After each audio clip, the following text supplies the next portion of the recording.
नमस्ते सभी को, शुभ संध्या। उत्तर प्रदेश योगासन खेल संघ के वर्चुअल मंच पर आप सभी का स्वागत है। एक बार कृपया मैडम सोनाली मैडम कंफर्म करिए, आवाज मेरी आप सुन पा रहे हैं? आपकी आवाज आ रही है जी, बहुत बहुत धन्यवाद। और जैसा कि हम लोग नियमित की भांति इस बार 8वें अंतर्राष्ट्रीय योग दिवस पर उसके पूर्व सप्ताह पर एक राष्ट्रीय व्याख्यान माला आयोजित कर रहे हैं। इसमें देश के विभिन्न प्रतिष्ठित योग चिकित्सक, योग आचार्य, आयुर्वेद विशेषज्ञ एवं अध्यात्म विशेषज्ञ भाग ले रहे हैं। उसी श्रृंखला में आज भी हम एक नए स्पीकर के साथ में उपस्थित हुए हैं। आगे की श्रृंखला के लिए मैं निवेदन करूंगा हमारे सहयोगी डॉक्टर सोनाली धनवानी से कि आप इस कार्यक्रम को यथावत संयोजित करें। साथियों, मैं बता दूं कि डॉक्टर सोनाली धनवानी उत्तर प्रदेश योगासन खेल संघ का जो प्रकल्प है उसके ज्वाइंट सेक्रेटरी की तौर पर अपना कार्यभार निर्वहन कर रहे हैं। साथ ही साथ मैडम इस कार्यक्रम की प्रोग्राम कोऑर्डिनेटर भी हैं, क्योंकि सारा कार्यभार उन्हीं के कंधों पर चल रहा है। तो ऐसे ही विशेष शख्सियत के साथ में हम आमंत्रित करेंगे डॉक्टर सोनाली धनवानी से कि आगे की प्रक्रिया को यथाचित करें। जी madam, mic over to you. Thank you. एक बार आप सभी को प्रणाम, नमस्कार, वेलकम। एंड जैसे कि आदरणीय विपिन पथिक जी ने आप लोगों को शुभ संध्या यानी गुड इवनिंग का विश कर ही दिया है, तो यहाँ से हम प्रारंभ करते हैं आज के वेबिनार का। और आज जो हमारे गेस्ट हैं, जो आज हमारे स्पीकर हैं, वो हैं डॉक्टर प्रमोद कुमार जी, जिंद हरियाणा से। आप सब लोग देख पा रहे होंगे, वीडियो ऑन है और बहुत जल्दी हम पिन भी कर देंगे। लेकिन उससे पहले आप सभी ऑडियंस से और जितने लोग हमारे साथ जुड़ रहे हैं, श्रोता बन के, दर्शक बन के, वो अपना वीडियो ऑन कर लें ताकि हमें पता चलता रहे कि आप जो भी आप लोगों को बताया जा रहा है या जो भी स्पीकर बोल रहे हैं वो आप लोगों को कितना समझ आ रहा है। और ऐसे स्पीकर को भी अच्छा लगता है जब वो आपसे आपके जेस्चर से इंटरेक्ट कर पाते हैं। तो और जैसे कि आज ये सारी बातें हो रही हैं, आपको ये भी बता दें कि आज जो हमारे गेस्ट हैं वो पीएचडी हैं योग से, एमफिल हैं योग से, एमए भी उन्होंने योग साइंस से ही किया है और बीए भी योग साइंस से किया है, पीजीडीवाई भी किया है। तो इतना अच्छा क्वालिफिकेशन होने के नाते आपको जितने प्रश्न पूछने हैं दिल खोल के पूछ सकते हैं, लेकिन सुनने के बाद आप आज का अच्छे से सेशन सुनेंगे तभी आप अच्छे से प्रश्न पूछेंगे। और जैसे कि कल प्रतीक जी ने आप लोगों को बोला था कि आप डायरी पेन लेके बैठिए, तो आज पता चलेगा कि कितने बच्चे, कितने स्टूडेंट्स, कितने लिसनर्स और जो भी हमारे साथ जुड़े हुए हैं, आप लोग कितना जॉट डाउन करते हैं। वेबिनार प्रारंभ करने से पहले हम ईश्वर की प्रार्थना करते हैं, आशीर्वाद ले लेते हैं। तो यहाँ से हम चाहेंगे कि जो आज हमारे गेस्ट हैं, आज जो हमारे स्पीकर हैं, अपने शुभ वचनों से, शुभ शब्दों से एक बार प्रार्थना करवाएं। उसके बाद हम लोग यहाँ से ही वेबिनार को प्रारंभ करेंगे। सर, आपको आवाज आ रही है? डॉक्टर प्रमोद कुमार जी, आपको आवाज आ रही है? तो सर क्या आप एक मुझे बार सुन आप पा रहे हैं? आशीर्वाद ले लीजिए। हाँ जी, बिल्कुल आपकी आवाज अच्छी से आ रही है। एक बार आप प्रार्थना करवा दीजिए, फिर हम लोग वापस आते हैं वेबिनार को प्रारंभ। मैम आप ही करवा दीजिए अभी, सर आप करवाइए प्लीज। मैं करवाऊं? जी जी। चलिए ठीक है। लेडीज फर्स्ट में हमारे घरों में परंपरा है कि हम महिलाओं को जो भी पूजने कार्य होते हैं उन्हीं को समर्पित करते हैं। चलिए ठीक है, कोई बात नहीं, जैसे आदेश आप लोगों का। कमर गर्दन सीधी करके बैठ जाइए। गुरु का आशीर्वाद लेते हुए आज गुरु वंदना ही करते हैं, गायत्री मंत्र का अभ्यास करेंगे।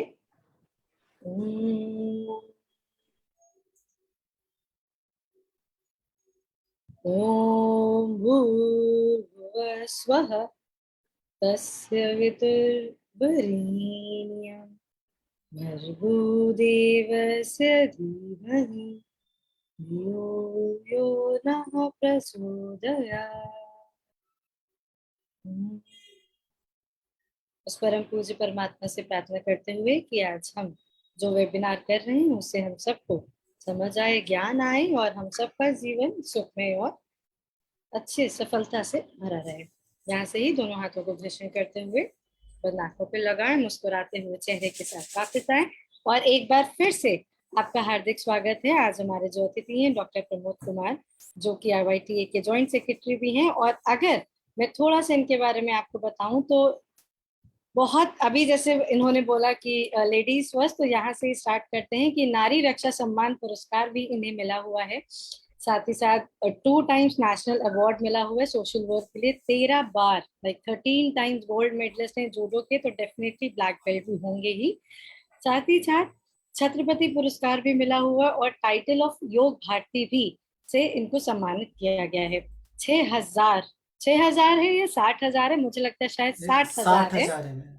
60,000, 60,000, 60,000 लड़कियों को इन्होंने सेल्फ डिफेंस सिखाया है। तो आप देख सकते हैं और आप समझ सकते हैं कि कितना ज्यादा ये एजुकेटेड और कितना ज्यादा नारी सम्मान पे विश्वास रखते होंगे। और बहुत बड़ी बात है क्योंकि ऐसे सोशल वर्कर्स बहुत कम ही हम लोग को मिलते हैं। और साथ ही साथ मोटिवेशनल स्पीकर हैं, फॉर्मर योगा थेरेपिस्ट भी हैं Indian spinal injury centre new Delhi में। तो जितने भी दिल्ली वाले हैं, आप कभी भी इनसे मिल सकते हैं, संपर्क कर सकते हैं। तो यहाँ से हम प्रारंभ करते हैं आज का वेबिनार। माइक आपके पास आ रहा है डॉक्टर प्रमोद कुमार जी, आप यहाँ से ही वेबिनार प्रारंभ करें। सर्वप्रथम इस वर्चुअल मंच पर उपस्थित आप समस्त योग प्रेमियों को, योग साधकों को, मैडम सोनाली को और मेरे बहुत ही ऊर्जावान, बहुत ही प्रिय और बहुत ही सशक्त भाई कह लीजिए, मार्गदर्शक कह लीजिए, आचार्य विपिन पथिक जी को, जो प्रतिदिन योग की ज्वाला को विभिन्न माध्यमों से जलाते रहते हैं। आप सबको मेरा कोटि कोटि नमन। जो साथी मुझे सुनने के लिए अपने व्यस्ततम कार्यों में से समय निकाल करके आए हैं, उन सबको मेरा बहुत बहुत अभिवादन। साथियों, आज का जो टॉपिक मुझे दिया गया है वो है जीवन शैली जनित रोग और उनमें योग की भूमिका। तो सबसे पहले हम जानेंगे कि जीवन शैली है क्या, किस प्रकार से प्रभावित होती है, क्या क्या वो कारक रहते हैं। तो साथियों, जैसा आप सबको पता है कि हम प्रकृति के माध्यम से अपने शरीर को देखते हैं। जिस प्रकार से सूरज जो है उगता है और ढलता है, तो हमारे शरीर में विशिष्ट प्रकार के बदलाव होते हैं। जीवन शैली यानी कि आपके आचार, विचार, आहार और व्यवहार, जब कभी हम इन चीजों को भूल जाते हैं और प्रकृति के खिलाफ कार्य करते हैं, तो हमारे शरीर में विभिन्न प्रकार के रोग होते हैं, जिन्हें हम लाइफस्टाइल डिसऑर्डर के नाम से जानते हैं। श्रृंखला बहुत बड़ी है। अगर आप बात करेंगे आधुनिक युग में, भले ही वो डायबिटीज हो, भले ही वो कैंसर हो, भले ही वो डिप्रेशन हो, भले ही वो बैक पेन हो, वो नेक पेन हो, हजारों नाम ऐसे गिनाए जा सकते हैं जिनको आप लाइफस्टाइल डिसऑर्डर के नाम से जानते हैं। तो साथियों, ज्यादातर समस्याएं आती कब हैं? ज्यादातर समस्याएं तब आती हैं जब हम इस प्रकृति की बनाई हुई, परमात्मा की बनाई हुई सर्वोत्तम रचना से अपना नाता तोड़ लेते हैं। उस प्रकार से हमारे शरीर में रोग आते हैं। समझने के लिए मैं आपको बताऊं, मानव शरीर इस दुनिया की सबसे आधुनिक मशीन है। जैसे अगर आपकी नाक से मिट्टी घुसने की कोशिश करेगी तो आपको छींक आ जाएंगी, आंख से घुसने की कोशिश करेंगी तो आपकी आंखें बंद हो जाएंगी, मुंह से कोई चीज अगर आपके शरीर में प्रवेश करने की कोशिश करेगी तो आपको खांसी आ जाएगी, कोई गलत चीज अगर आप खाएंगे तो आपको तुरंत आप उसको थूक देंगे, या फिर अगर आपने उसको निगल लिया है तो थोड़ी देर बाद आप उसकी उल्टी कर देंगे। अगर फिर भी आपका शरीर उसको डिटेक्ट नहीं कर पाया, उसको कुछ घंटों के बाद डिटेक्ट करता है, तो शरीर उसको रखेगा नहीं, शरीर उसको आपके विजातीय तत्वों के माध्यम से बाहर निकाल देगा। भले ही वो मलमूत्र के माध्यम से हो, पसीने के माध्यम से हो, थूक के माध्यम से हो, या श्वास के माध्यम से हो। आपके शरीर को डिटॉक्सिफिकेशन करने के 4 माध्यम हैं: मल, मूत्र, स्वेद और श्वास। तो यहाँ पर आप देखेंगे कि ज्यादातर लाइफस्टाइल डिसऑर्डर आते कब हैं? जब हम प्रकृति से और अपने शरीर से किसी प्रकार से नाता तोड़ लेते हैं, तो हमारे शरीर में विभिन्न प्रकार की बीमारियां आ जाती हैं। अगर हम स्लाइड की बात करें तो मेरा निवेदन है टेक्निकल टीम से वो आगे बढ़ाते रहें। ज्यादातर जो लाइफस्टाइल डिजीज हैं आप उनमें देखेंगे ये गैर संक्रामक होती हैं, यानी दूसरों को फैलती नहीं है। आप देखेंगे भले ही वो कैंसर हो, वो दूसरे को नहीं फैलती है, वो डायबिटीज हो, वो दूसरे को नहीं फैलता है, आपका बैक पेन है, नेक पेन है, वो आपसे किसी दूसरे को संक्रमण नहीं करता है। तो लाइफस्टाइल डिजीज जो भी होती हैं, जीवन शैली जनित जो रोग होते हैं, वो आपके संक्रामक रोगों में नहीं आते हैं, पहली चीज। अब दूसरी चीज ये होते किस वजह से हैं? आपकी फिजिकल एक्सरसाइज का अभाव होना, आपका गलत खान पान, नशीले पदार्थों का सेवन, नींद का भरपूर न ले पाना, उनकी वजह से आपको इस तरह की समस्याएं आती हैं। आगे बढ़ते हैं। इस समय जो ज्यादातर लाइफस्टाइल डिजीज हो रही हैं वो कोविड-19 के बाद उनकी गति जो है वो बढ़ गई है, 10 टाइम वो बढ़ गई है। उसका रीजन क्या है? ज्यादातर लोगों ने अपने घरों में बैठ करके ऑनलाइन काम किया है, यानी कि वर्क फ्रॉम होम का उन्होंने काम किया है। तो ऐसे में क्या होता है कि घंटों तक आपको आपकी आंखों के सामने लैपटॉप को या मोबाइल को लेकर के बैठना पड़ता था। तो ऐसे में क्या होता था कि आपकी आंखों को जो ब्लू रेज आती थी मोबाइल स्क्रीन से, जो नीले रंग की रोशनी आपकी आंखों में आती है, उससे आपकी आंखों का जो जेल है वो सूख जाता है और आपकी आंखों को उससे समस्या होती है। नंबर 2, क्योंकि आप काफी देर तक बैठे रहते हैं, ज्यादातर कैमरे ऑन होते हैं, जिस प्रकार से अभी हम बैठे हैं, मीटिंग्स ज्यादातर चल रही होती थी, तो जो आपके शरीर का भार है वो आपकी कमर के निचले हिस्सों में ज्यादा जाता था, जिसकी वजह से आपकी डिस्क जो है वो दाएं बाएं खिसक जाती थी और आपको बैक पेन आता था या आपको नेक पेन आता था। ज्यादातर लोग मैंने देखा है कि वो लेट कर कंप्यूटर पर काम कर रहे होते थे या ज्यादातर फोन कॉल्स पे होते थे, तो उनकी जो नेक की अलाइनमेंट है वो भी बिगड़ जाती थी, जिसकी वजह से उनको नेक के इशू आ जाते थे।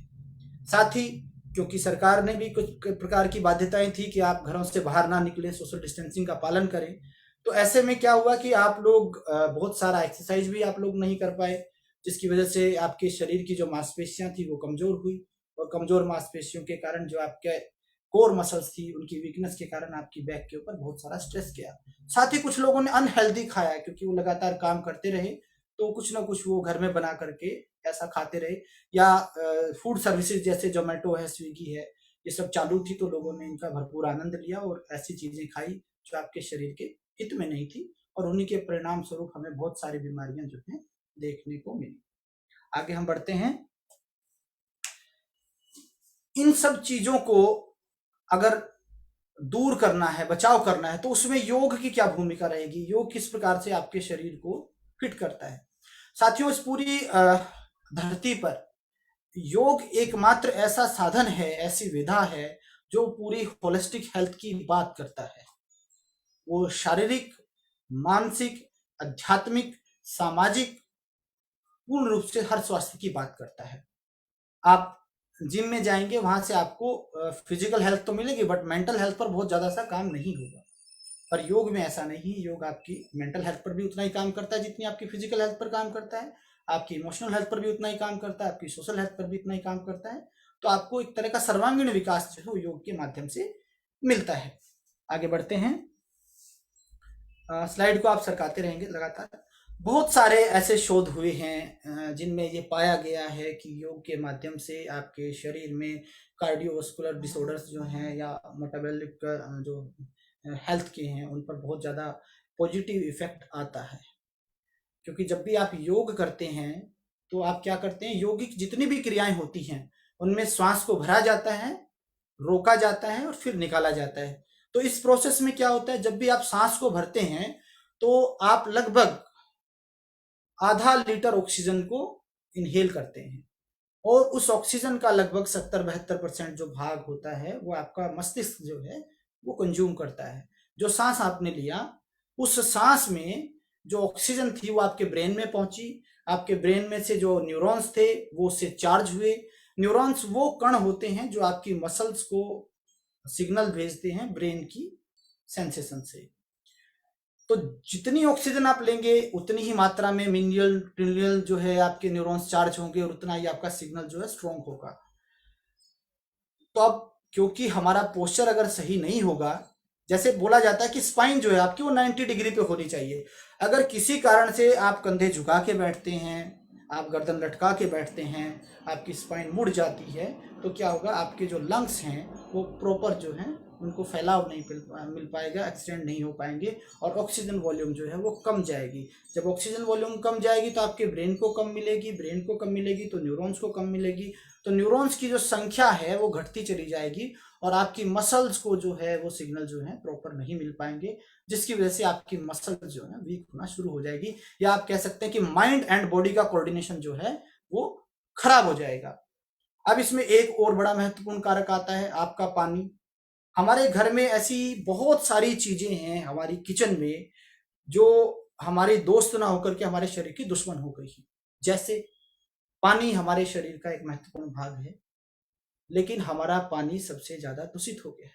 हर घर में आरओ है। आरओ का कंपनियों ने स्टैंडर्ड तय किए हुए हैं और उन आरओ से जो पानी आपको मिलता है उसमें किसी भी प्रकार के बहुत ज्यादा से मिनरल नहीं होते। आपको पता है कि पानी से 84 प्रकार के मिनरल आपके शरीर को मिलते हैं और आरओ के कारण वो आपको पूरे नहीं मिल पाते, जिसके कारण आपका जो पानी है वो आपकी मसल्स को, आपके ब्लड को प्रॉपर जो चार्ज करना चाहिए वो नहीं कर पाता है। तो क्या करें? इसका विकल्प क्या है? इसका विकल्प है कि आप घड़े को जो है अपने घर में रखिए। जो मिट्टी का घड़ा है दोस्तों, उसकी बहुत अच्छी खासियत ये है कि मिट्टी के घड़े में आप कितने भी टीडीएस का पानी डाल दीजिए, वो बिल्कुल आपकी शरीर की प्रकृति के अनुसार उसको सेट कर देगा। अगर उसमें टीडीएस कम है तो वो दे देगा, टीडीएस ज्यादा है तो सोख लेगा। पर शर्त क्या है कि उसको आपने हाथ से अंदर से ना धोया हो। जब कभी धोएंगे तो हिला करके उसको पानी को बाहर फेंक दे। प्रतिदिन उसका पानी आप बदलते रहें। घड़े में कभी भी उसको हाथ से नहीं धोना चाहिए, तो उसका वाष्पीकरण का जो क्रिया है वो समाप्त हो जाती है और आपको उसको लाभ नहीं मिलते। दूसरी चीज क्या है? आप कॉपर वाटर पी सकते हैं। कॉपर वाटर बहुत अच्छा है, लेकिन शर्त क्या है कि कॉपर वाटर जो है वो 8 घंटे तक आपको रखना होता है। ऐसा नहीं है कि आपने डाला और तुरंत आपने पी लिया। Water is a liquid computer. आप अल्मोड़ा में जो हमारे साथी हमसे जुड़े थे, आपको याद होगा, आदरणीय गुरुजी शायद जुड़े भी हुए हैं, उन्होंने बताया था कि पानी की बड़ी तगड़ी याददाश्त होती है। आप पानी को जब देखते भी हैं तो उसकी जो आणविक संरचना है वो चेंज हो जाती है। वही अगर पानी को आप ब्लेसिंग्स दे करके लेते हैं तो वो चार्ज वाटर जो है वो मेडिसिन बन जाता है, जैसे गुरुजी ने वहां दिया भी था सब लोगों को, और बहुत इफेक्टिव था वो। मैं खुद उसका एक प्रत्यक्ष उदाहरण हूँ, वाकई इफेक्टिव था। वही पानी जब भगवान के चरणों से स्पर्श होता है तो वो चरणामृत बन जाता है। और वही पानी अगर नालियों के माध्यम से खींच के, पंपों के माध्यम से खींच के, प्लास्टिक के अंदर 8-8 घंटे पड़े रहने के बाद आप उसको पीते हो तो वही पानी आपके लिए जहर बन जाता है। ज्यादातर आपने देखा होगा जो आरओ हैं उनके अंदर पानी 8-10-12 घंटे पड़ा रहता है और जो प्लास्टिक है वो किसी तरह से उसमें मिक्स होता रहता है। और साथियों, प्लास्टिक ऐसी चीज है जिसको सालों तक, तो सैकड़ों साल तक समुद्र जैसा जो विशाल एक प्रकृति का मैं कहूंगा आयाम है, वो भी नहीं उसको हजम कर पाता है। तो मानव शरीर की तो आप बात ही छोड़ दीजिए, कैंसर का मूल कारण है आपका आरओ। नंबर 2, हमारे जो नॉन स्टिक बर्तन हैं वो एक मूल कारण है कैंसर का। जितने भी नॉन स्टिक जो बर्तन आप यूज करते हैं उनके ऊपर केमिकल की कोटिंग होती है, वो आपकी इम्यूनिटी को खराब करते हैं और आपके भोजन के टेस्ट को खराब करते हैं। तवा जब भी आप यूज करें, आप लोहे का तवा यूज करें। लोहे के तवे से आपको आयरन की मात्रा मिलेगी। आपने देखा होगा प्राचीन काल में हमारे घरों में लोहे की कढ़ाई में खीर बना करके खिलाई जाती थी पूर्णिमा के दिन। आज भी कई मंदिरों में ऐसी प्रथा है।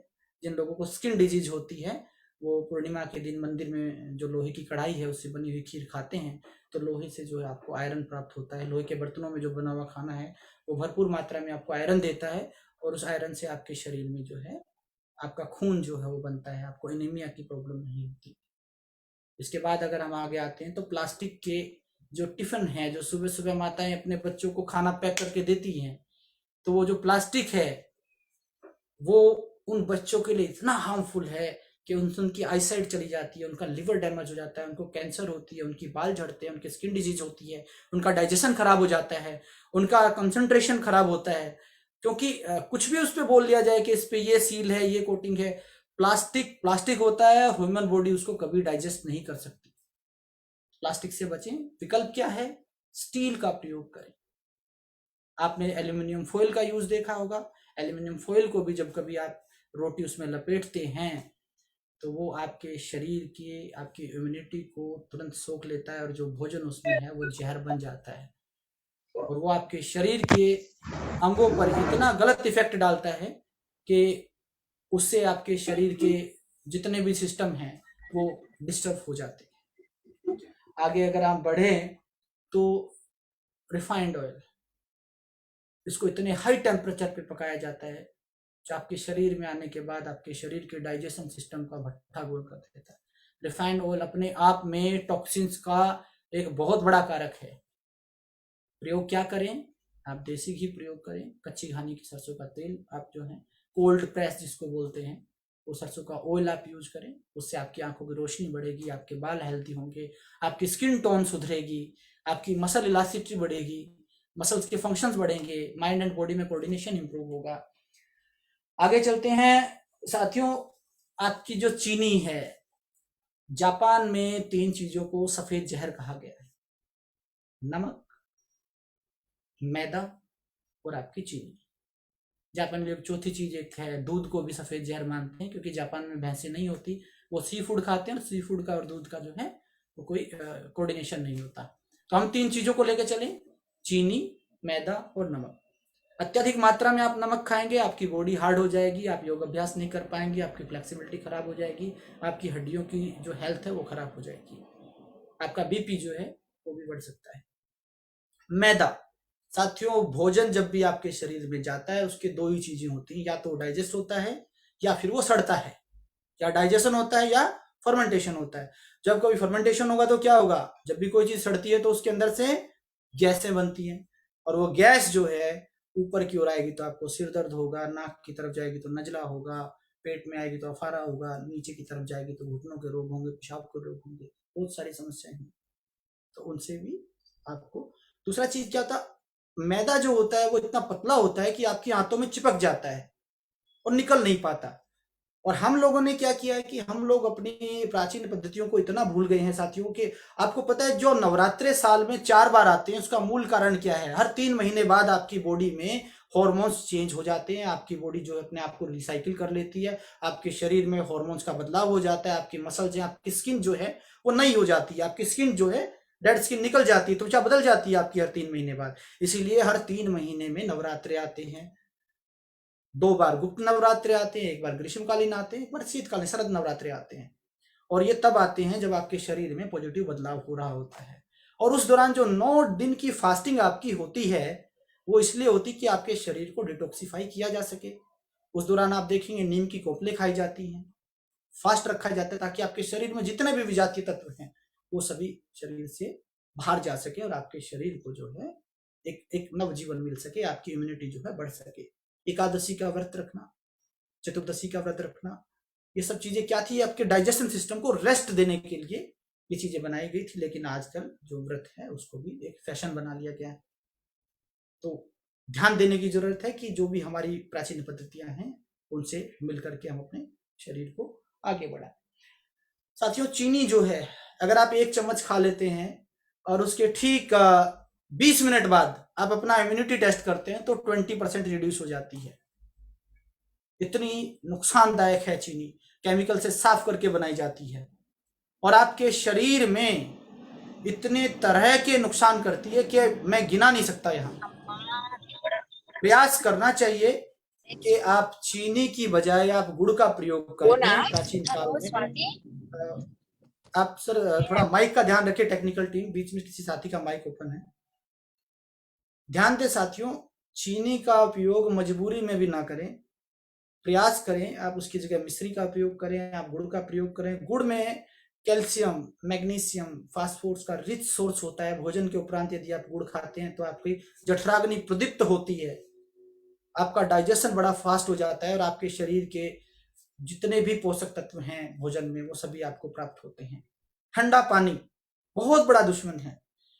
याद रखें, आपके शरीर के टेम्परेचर से 4 डिग्री प्लस और माइनस, इससे ज्यादा कोई भी चीज ठंडी या गर्म ना खाएं, उससे आपके शरीर में, आपके नर्वस सिस्टम को बहुत बैड इफेक्ट आते हैं। ठंडा पानी जब भी आप पीते हैं आपकी आंतें सिकुड़ जाती हैं, आपका डाइजेशन खराब हो जाता है। आपने देखा होगा बहुत लोग जो हैं वो जिम में जाते हैं, ग्लूकोज को घोल करके पी लेते हैं, लेकिन उनका जो टमी फैट है वो कम नहीं होता, क्योंकि अंदर से आपका शरीर गर्म होता है, आपकी आंतें जो होती हैं वो गर्म होती हैं और उस पर जैसे आप ठंडा पानी डालते हैं तो आपकी आंतें जो हैं वो तुरंत सिकुड़ जाती हैं, फैल जाती हैं और बहुत तरह के प्रॉब्लम्स होते हैं। साथ ही आपका डाइजेशन जो है वो खराब हो जाता है, जठराग्नि जो है वो मंदाग्नि में तब्दील हो जाती है। तो उससे आपके शरीर में बहुत सारे ऐसे चेंजेस आते हैं जो आपके शरीर को नुकसान देते हैं। आगे बढ़ते हैं साथियों, ये लाइफस्टाइल डिजीज जो है ये ऐसा चैप्टर है, इसके ऊपर महीनों सालों तक बोला जा सकता है, लेकिन हम ज्यादातर बात करेंगे आपकी कमर के बारे में, क्योंकि कमर दर्द, गर्दन दर्द ये ज्यादातर हर घर में इसके पेशेंट पाए जाते हैं।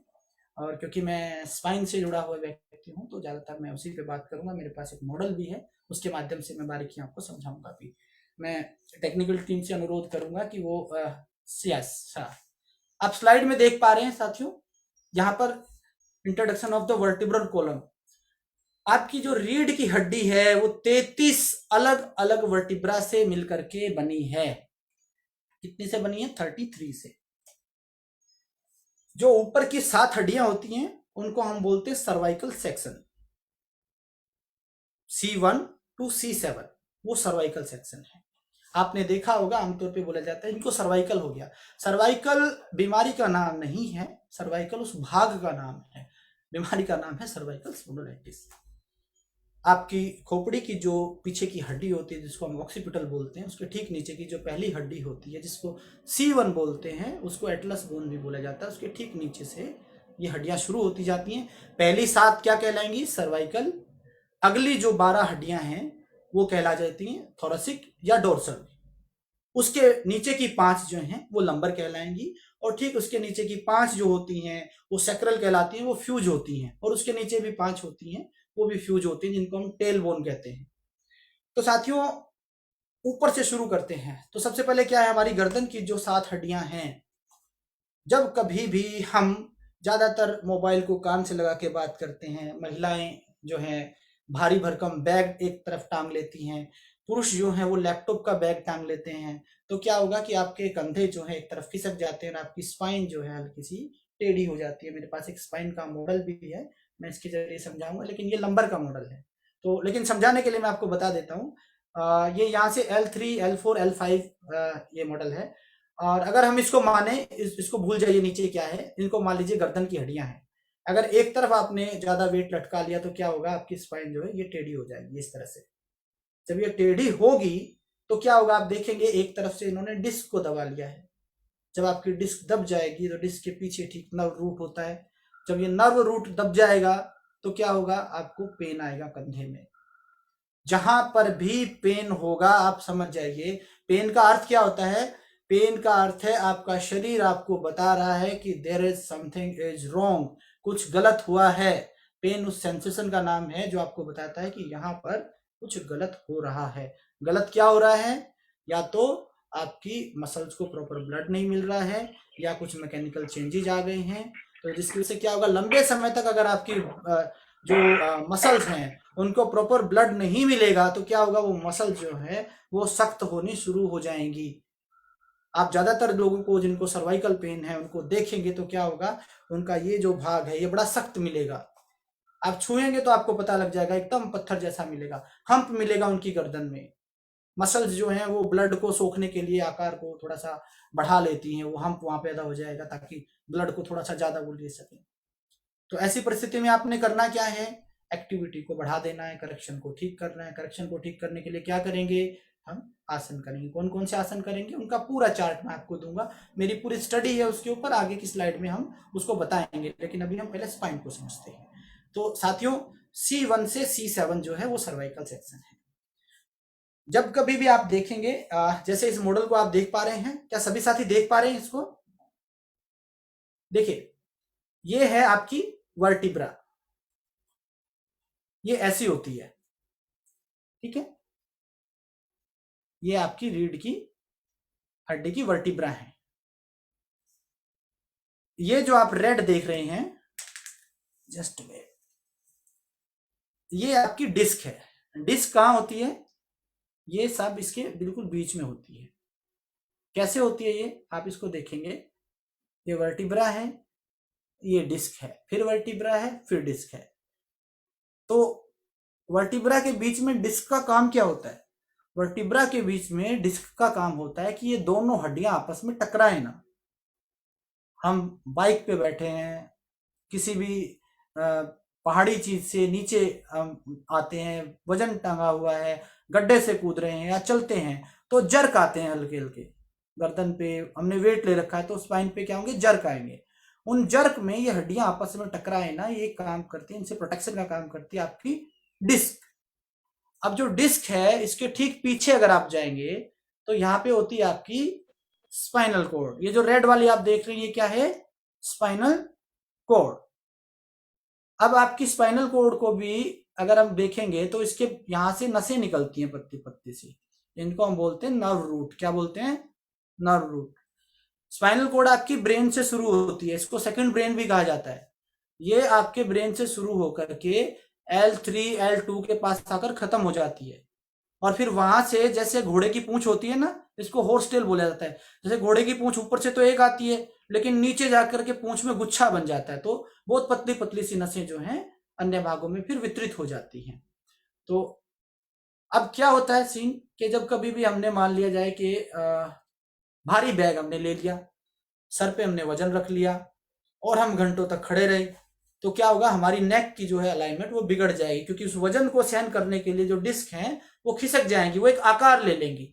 लेकिन अगर प्रतिदिन हम उसी तरह का काम कर रहे हैं, उसी पोस्चर में रहते हैं, ऐसे ही बैग उठाते हैं, तो क्या होगा कि वो धीरे धीरे खिसक खिसक करके पास की जो नस है उसको दबा लेंगे और आपको पेन आ जाएगा।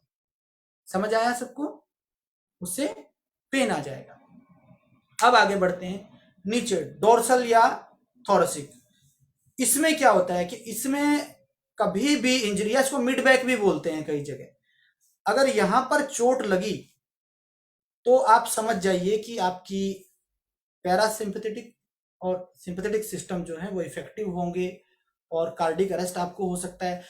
इसके साथ साथ आपको समझने वाली क्या बात है साथियों, कि कभी भी स्पाइनल कॉर्ड पर कहीं पर भी चोट लग गई तो उसके नीचे के सारे जो अंग हैं वो सब काम करना बंद कर देंगे, वो सब काम करना बंद कर देंगे।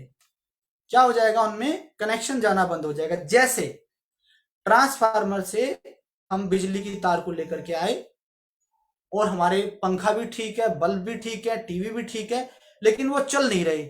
कब नहीं चलेंगे वो? अगर किसी ने बिजली की तार को बीच से काट दिया है तो, यानी कि ट्रांसफार्मर से बिजली जो है हमारे घर तक नहीं पहुंची, उसकी वजह से नहीं हो पाएगा।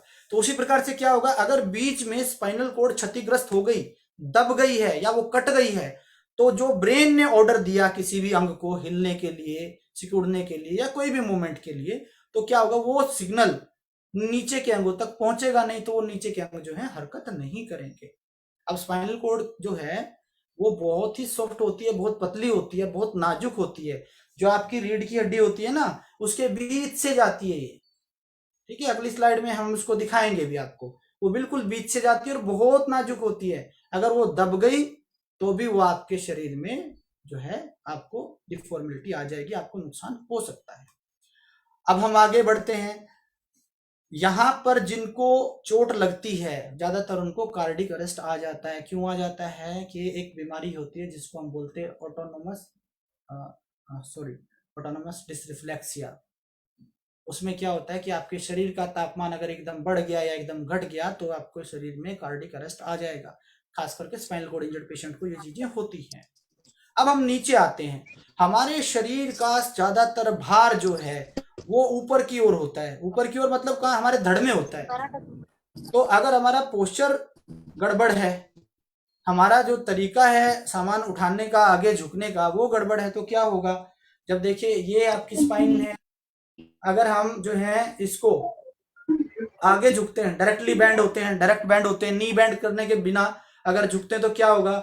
ये डिस्क पीछे की तरफ खिसक जाएगी।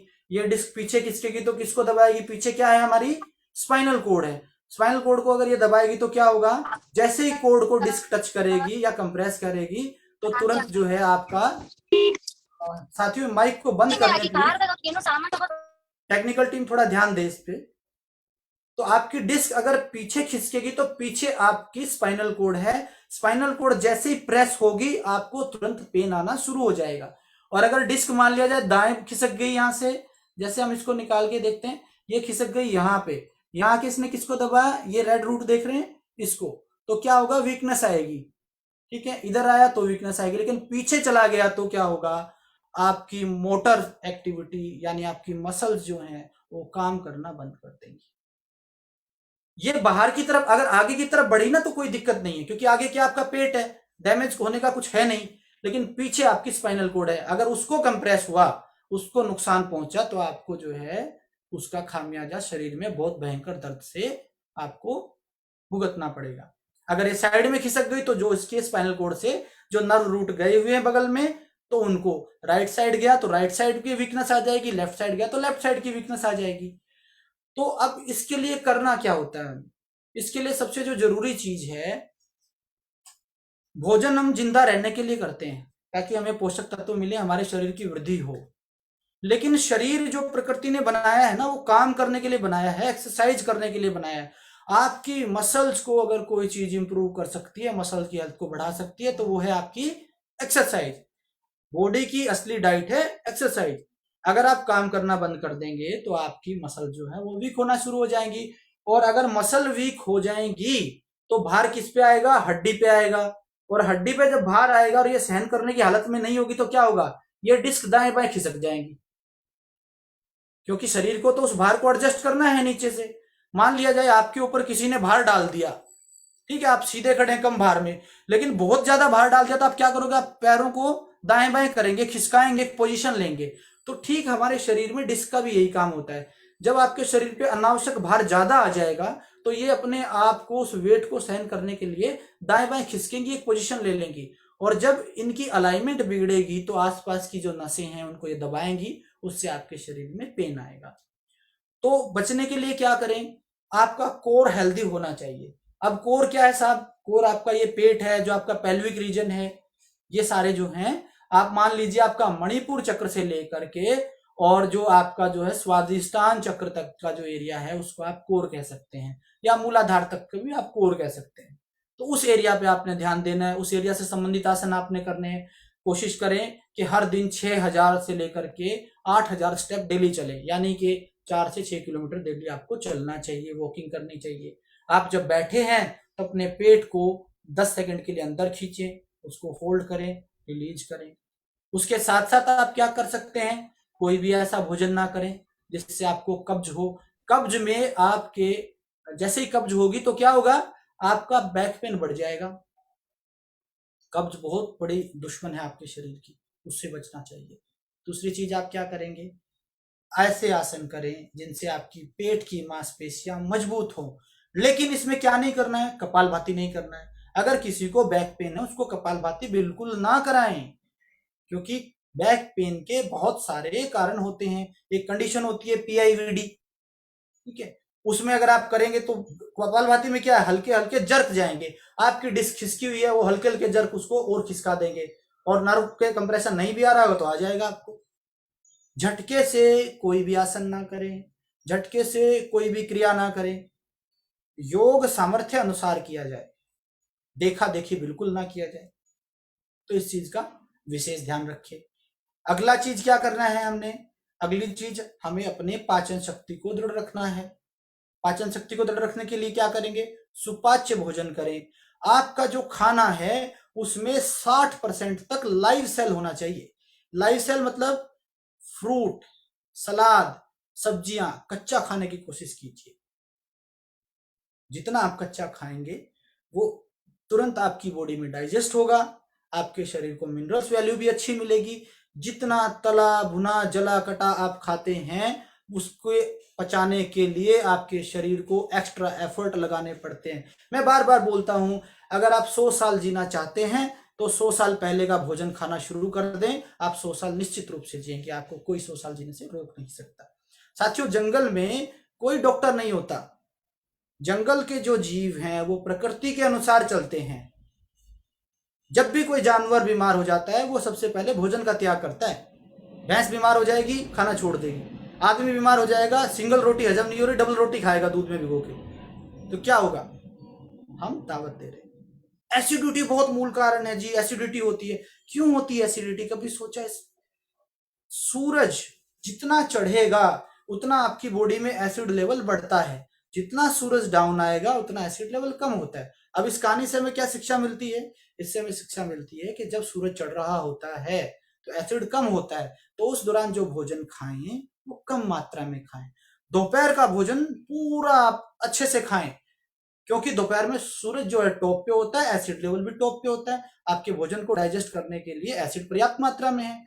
लेकिन हम क्या करते हैं, हम करते हैं शाम को सूरज छिपने के बाद, अक्सर हमारी जो लेट नाइट पार्टी है, शादियां भी आजकल रात को होनी शुरू हो गई हैं, रात को 10 बजे के बाद आप खाना खाएंगे, उस समय आपकी बॉडी में, और खाने में भी क्या खाएंगे, आप छांट के पनीर खाते हैं, तो आपकी बॉडी में उस समय उसको डाइजेस्ट करने के लिए एसिड है ही नहीं, तो वो रात भर पचेगा नहीं, रात भर वो सड़ेगा।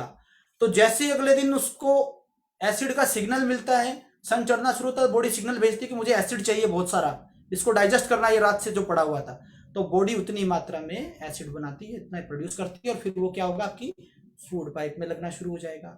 और दूसरा, हम इतने महानुभाव होते हैं कि फास्टिंग तो करना ही नहीं है साहब, हमने कुंजल क्रिया कभी करनी ही नहीं है, शरीर शोधन कभी करना नहीं है, दिमाग में हमने ऐसे विचार भरे हुए हैं जिनकी वजह से हमारा दिमाग खुद त्रस्त है, तो क्या होगा, मूलतः आपका शरीर जो है वो बीमार हो जाएगा, उसमें तरह तरह की समस्याएं आएंगी। तो अब इसके लिए क्या करें, योग इसमें क्या कर सकता है?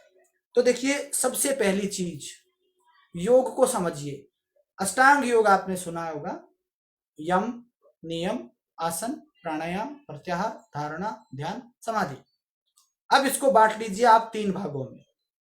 यम, नियम और आसन, ये 3 आपकी फिजिकल हेल्थ के लिए हैं। इनसे आपका क्या होगा, सामाजिक स्वास्थ्य होगा और शारीरिक स्वास्थ्य होगा। ये 2 फायदे मिलेंगे। यम क्या है, वो सामाजिक अनुशासन है एक तरह के, नियम क्या है, वो शरीर के लिए है, और आसन क्या है, वो भी आपकी अलाइनमेंट को करेक्ट करते हैं, आपकी जो पोस्चरल अलाइनमेंट है उनको करेक्ट करते हैं। अब आता है प्रत्याहार और प्राणायाम। ये क्या करते हैं, चले वातम चले चितम, आपने सुना होगा, पढ़ा होगा, देखा होगा बहुत लोगों से इस बारे में। तो जितना आपका श्वास चलेगा उतना ही आपका दिमाग चलेगा, जितना श्वास चलेगा उतनी आपके दिमाग में थॉट्स आएंगे, और अगर वो थॉट्स अनावश्यक हैं तो क्या होगा, आपको मानसिक विकृतियां आनी शुरू हो जाएंगी, मानसिक विकार आएंगे, चिंता होगी, अवसाद होगा, डिप्रेशन होगा, तरह तरह की चीजें होंगी। और चिंता में और चिता में मात्र बिंदी का अंतर है। अगर आपने चिंता को तवज्जो दे दी तो डेफिनेटली आप चिता पे लेटने के लिए तैयार हो जाएं, कोई नहीं रोक सकता।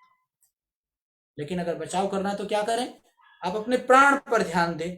जैसे ही आप प्राण पर ध्यान देंगे, प्राण रुका तो क्या होगा, दिमाग भी रुक जाएंगे। मरने के बाद क्या होता है, सांस रुकते दिमाग भी काम करना बंद कर देता है। तो आपकी कुंजी जो है वो है आपका प्राणायाम। तो क्या हुआ, यम, नियम, आसन आपके शरीर के लिए, प्राणायाम और प्रत्याहार आपके दिमाग के लिए, और फिर धारणा, ध्यान और समाधि आपकी आत्मा के लिए। तो जैसा बताते हैं, हमारे कितने शरीर होते हैं, 3 शरीर होते हैं। सबसे पहला क्या होता है, स्थूल शरीर जो आंखों से दिखता है। दूसरा क्या होता है, सूक्ष्म शरीर जो हमारा मन है। और तीसरा क्या है, कारण शरीर। तो क्या होगा, हमारे जो तीनों शरीर हैं वो अष्टांग के पालन से पूरी तरह से स्वस्थ हो जाएंगे। अब भोजन कैसा करें, जब कभी भी आप योग अभ्यास करें उस दौरान अधिक तला हुआ, मिर्च मसालेदार, हिंसा से प्राप्त भोजन ना करें। प्रयास करें सात्विक भोजन लें, प्रार्थना करके भोजन लें। जब कभी भी आप किसी भी चीज को, गुरुजी ने बताया था आप सबको कि एनर्जी कभी भी खत्म नहीं होती है, उसका रूप परिवर्तित हो जाता है ना।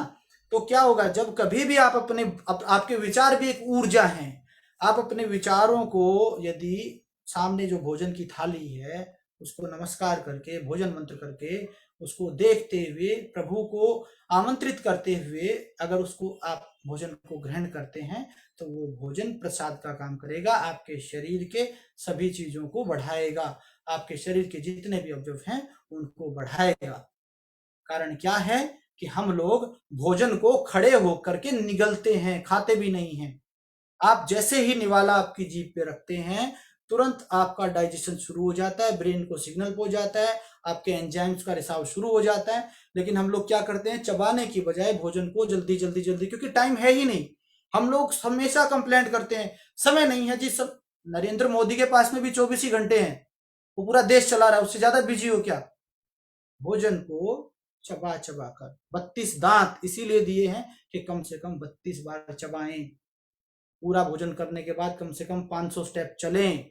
और भोजन कैसे करना है, पद्म आसन में बैठ के करें, सिद्धासन में बैठ के भोजन करें, या चौकड़ी मार करके भोजन को जब आप करते हैं तो उसमें क्या होता है, आपकी स्पाइन प्रॉपर करेक्ट होती है, आपकी गर्दन सीधी होती है, भाव आपके बिल्कुल जो है शांत भाव होने चाहिए। यदि आप क्रोध की अवस्था में हैं, बिल्कुल भोजन ग्रहण ना करें, उस दौरान आपका भोजन जो है आपके शरीर को हानि देगा, लाभ नहीं देगा। और याद रखें साथियों, भोजन आपके शरीर की महत्वपूर्ण जरूरत नहीं है। अन्ना हजारे भी 128 दिन भूखा रह गया था। आपके शरीर की जो मूल जरूरत है वो प्राण है। प्राण पर ध्यान दें, प्राण को ग्रहण करें, प्राण को समझें, प्राण पर ध्यान लगाएं, आपके शरीर में वो परिवर्तन होंगे जिनकी आप कल्पना नहीं कर सकते। तो मैं, क्योंकि समय की मर्यादा है, मैं देख रहा हूं कि 9 बज चुके हैं, मसला अभी भी मैं समझता हूं लंबा चल सकता है, लेकिन क्योंकि एक मर्यादा है, मुझे उसका पालन करना होगा। तो साथियों, अब आपका प्रश्नकाल का सत्र है। मैं आदरणीय सोनाली जी को आमंत्रित करूंगा, वो प्रश्नकाल की जो भी व्यवस्था है उसके लिए वो आगे बढ़े।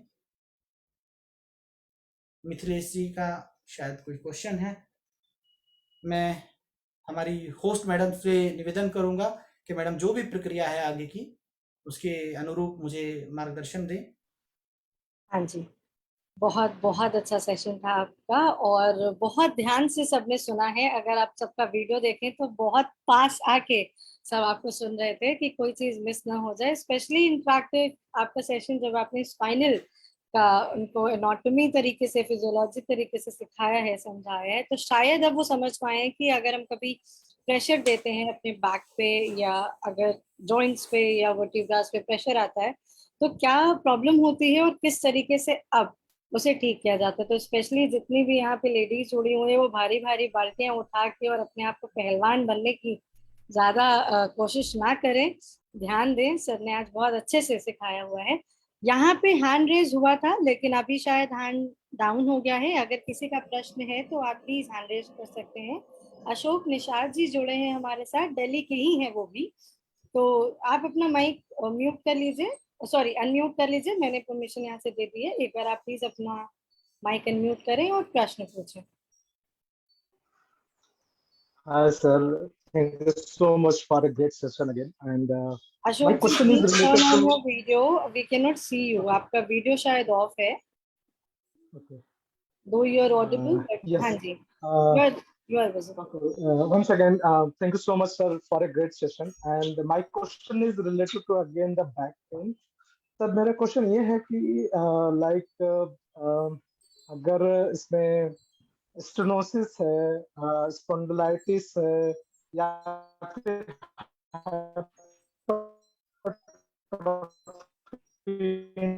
बोन है, तो उस केस में हमें जो है स्टैटिक आसना ही रखना है, कभी हम डायनामिक आसना की प्रैक्टिस नहीं कर सकते, या ऐसा कुछ है? थोड़ा सा फोकस। मैं जितना आपका क्वेश्चन, शायद आपका नेटवर्क एरर था, जितना मैं समझ पाया हूँ, आपने पूछा है कि अगर स्टेनोसिस है तो हम किस प्रकार के आसन करें। मैं टेक्निकल टीम को कहूँगा कि वो स्लाइड को आगे लेकर के जाएं।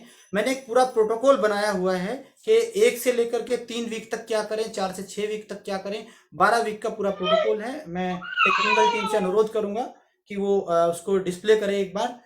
और आदरणीय साथी, स्टेनोसिस एक ऐसी कंडीशन होती है जिसमें आपका रूट कैनाल जो है वो कंजस्टेड हो जाता है, नीचे स्पाइनल कॉर्ड उसमें थोड़ा सा उसको दबाने लगती है। तो वो उस कंडीशन में जो है आपको कोई भी ऐसी एक्टिविटी नहीं करानी है जिसके उसके स्पाइन के ऊपर में दबाव जाए, उसके डिस्क के ऊपर दबाव जाए।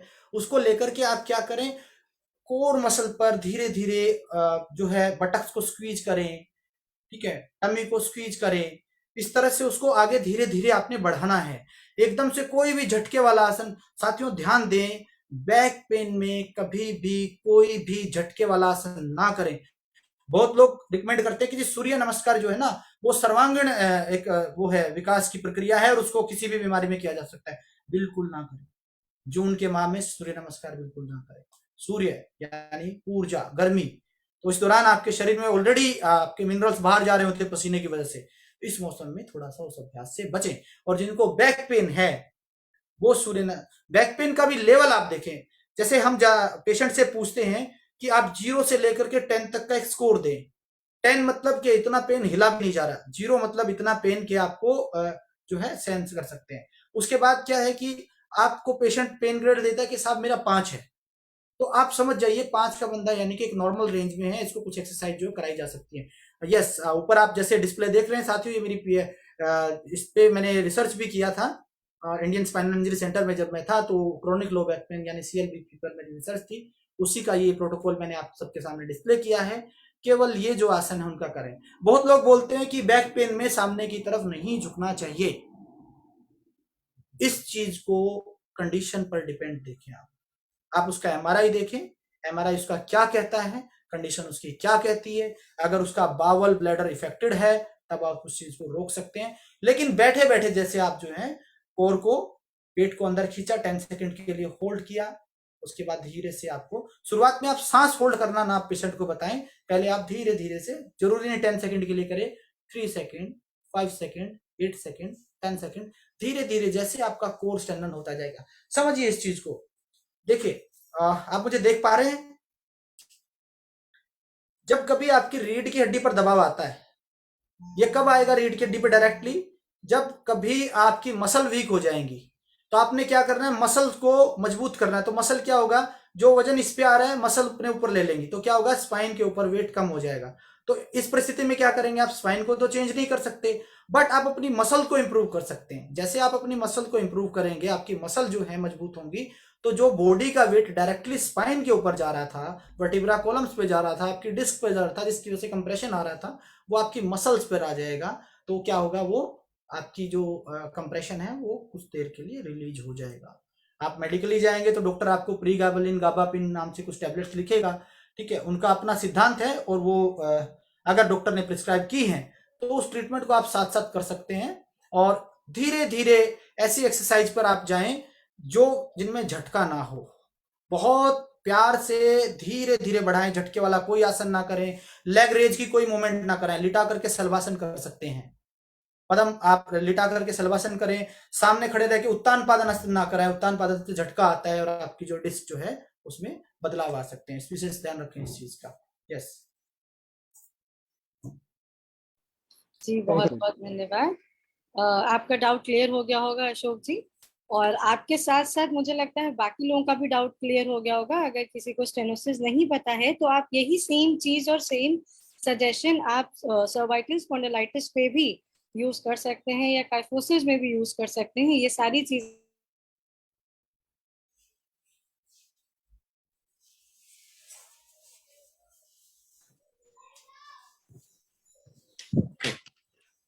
शायद नेटवर्क कनेक्शन हो गया है, इसलिए मैडम की आवाज़ थोड़ा चली गई। जी जी।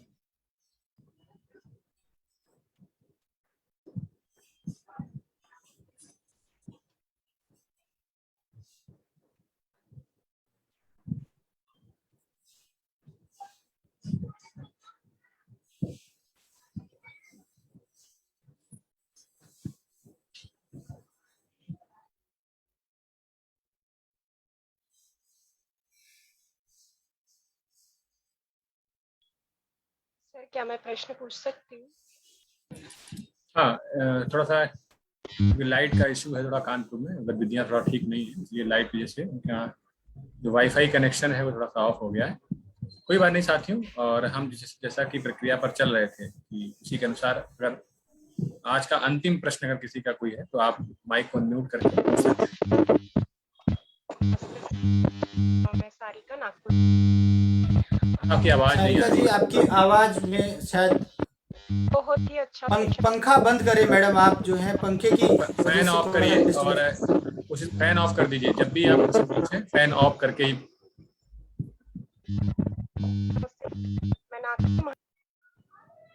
ओके, शायद मैडम के यहाँ नेटवर्क करेक्शन ठीक नहीं हो पा रहा है। कोई बात नहीं साथियों, अब हम लोग समय के अनुसार अपनी कार्यक्रम के समापन की ओर हैं। मैडम आप जिसका भी कोई क्वेश्चन है तो आप लोग लिख करके UPYSA को मेल कर दीजिए, IYTO को मेल कर दीजिए, वहां से आपके क्वेश्चन के जो आंसर हैं वो आपको बाई मेल के थ्रू आपको मिल जाएंगे। फिर भी बहुत बहुत धन्यवाद है आज के सेशन के लिए, क्योंकि तकनीकी का दौर है और कब क्या क्या चीज़ें गड़बड़ा जाए उसमें कोई किसी का दौर नहीं है।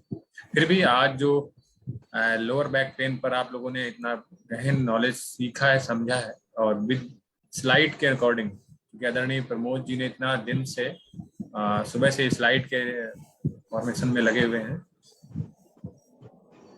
पीडीएफ, ओके, पीडीएफ आपको मिल जाएगी, आप बिल्कुल निश्चिंत रहिए सुनील। और बहुत बहुत धन्यवाद आप सभी का इतने महत्वपूर्ण शासन के लिए, आप लोगों ने इतना महत्वपूर्ण समय दिया, उसके लिए तहे दिल से उत्तर प्रदेश योगासन खेल संघ की पूरी टीम की तरफ से मैं आप सभी का वंदन और अभिनंदन करता हूँ। हेलो और हेलो हेलो मैडम, समय समाप्त हो गया है, आप एक ओके, तो हम इस सत्र के समापन की औपचारिक रूप से घोषणा करते हैं और साथ ही साथ निवेदन करेंगे कि कल जो हमारा सेशन है आदरणीय हेमंत आर्य जी का है, तो कल हम योग चिकित्सा यानी कि यज्ञ चिकित्सा के द्वारा कैसे आरोग्य करते हैं इसके बारे में जानेंगे। तो लिंक सेम है, इसी लिंक से जुड़ेंगे और समय का विशेष ध्यान रखिए। ठीक 8 o'clock आप लोग ज्वाइन हो जाएंगे और हम जल्दी से सेशन प्रारंभ करेंगे। जी आदरणीय प्रमोद जी, आपको कोई जी। सर्वप्रथम तो मैं बहुत बहुत धन्यवादी हूँ आचार्य विपिन पथिक जी, आपने जो इतने सुंदर प्लेटफॉर्म पर मुझे इस काबिल समझा कि मैं अपने नॉलेज को यहाँ तक पहुँचा पाऊँ। आदरणीय साथियों, आप सबने मुझे बड़ी गंभीरता से सुना, उसके लिए मैं आप सबका हृदय से आभार व्यक्त करता हूँ। इस पूरे सेशन में जो भी ज्ञान था वो ऋषियों की परंपरा से था और जो भी त्रुटियां रही उसके लिए मैं स्वयं जिम्मेदार हूँ। नहीं, कोई त्रुटियां नहीं रही है और अध्ययन, अध्यापन, अभ्यास और व्यवहार का जो समुचित समन्वय है वो कहीं ना कहीं आप में साफ रूप से दिखता है। और मैं निश्चित तौर पर ये कह सकता हूँ, क्योंकि अभी पिछले दिनों पर जब भारतीय चिकित्सक संघ के मंच पर वर्चुअल सेमिनार रहा है, तो शायद जितने भी लगभग सारे के सारे दर्शक वही हैं और कुछ नए भी हैं। UPYSA के जो दर्शक है जो फेसबुक पेज पर देख रहे हैं, कहीं ना कहीं उनके भी प्रश्न हम लोग लेते हैं। तो साथियों, आदरणीय प्रमोद जी का जो बैक पेन पर स्पेशली उनका बहुत ही गहरा अनुभव पकड़ है, तो जिस किसी को भी इस संबंधित बीमारी का निराकरण चाहना है, करवाना है, तो नंबर आप लोग को पहले ही इसी में रिकॉर्डेड सेशन जो है उसी में पहले आपके स्लाइड में लिखा हुआ था, तो उसको एक बार आप लोग नोट कर लेंगे, व्यक्तिगत आप संपर्क कर सकेंगे। तो साथियों, अब सत्र का समापन करने के लिए किसी घड़ी का समय हो गया है, हम लोग सत्र का समापन करते हैं। सभी लोग कमर गर्दन सीधी करते हुए बैठ जाएंगे, लंबा गहरा सांस लेंगे।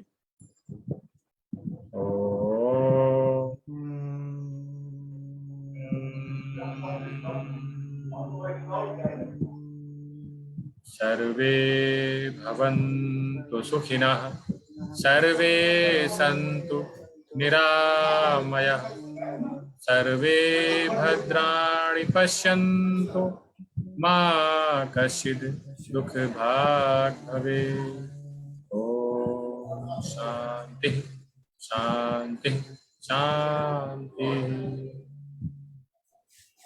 हरिओम। आप सभी ने इतना महत्वपूर्ण समय दिया, कल इसी समय फिर से हम सभी लोगों को मिलेंगे और तब तक के लिए सभी